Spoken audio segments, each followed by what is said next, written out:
Ulækkert. Klapt. Trist. Skidt. Sørgeligt. Sulten. Forfærdeligt. Dumt. Ærgerligt. Synd. Deprimerende. 75.000 danskere lider af spiseforstyrrelse, og det vil vi finde ud af, hvorfor.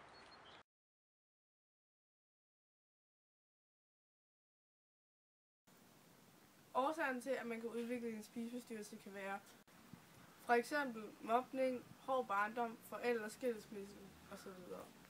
Grunden til, at de tager maden for sig selv, er, fordi det er nemt at kontrollere, og man ved selv, hvornår man er sulten.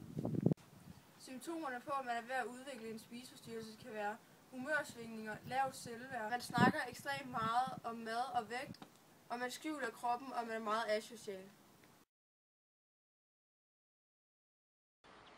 Vi har været ude på Bernstorff Minde Efterskole for at snakke med en, der hedder Helle.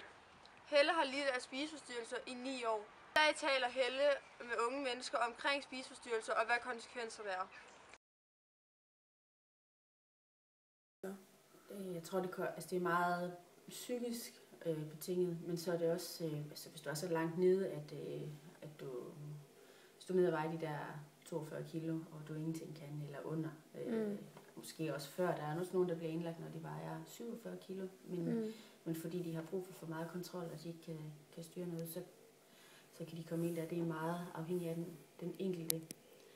Tit er man jo også meget selvskadende, når man har en spiseforstyrrelse. Nogen skærer i sig selv, nogen slår sig selv, nogen rykker hår af sig selv, nogen tvinger sig selv til en spiseforstyrrelse, så er der også nogen, der spiser papir for at føle en mæthed, men ikke vil. Og der er mange grene under spiseforstyrrelse.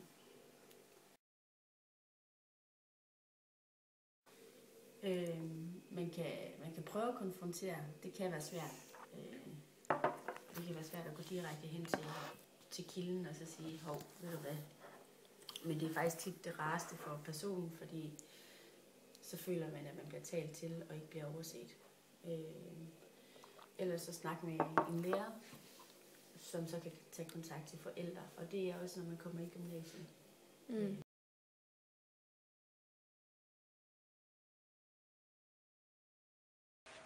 Vi synes, det er rigtig trist, at der er så mange mennesker, der ødelægger sig selv, både psykisk og fysisk på den måde. Tak fordi I så med. Vi synes, det her emne har været utroligt spændende at arbejde med, og vi håber, I har fundet ud af det.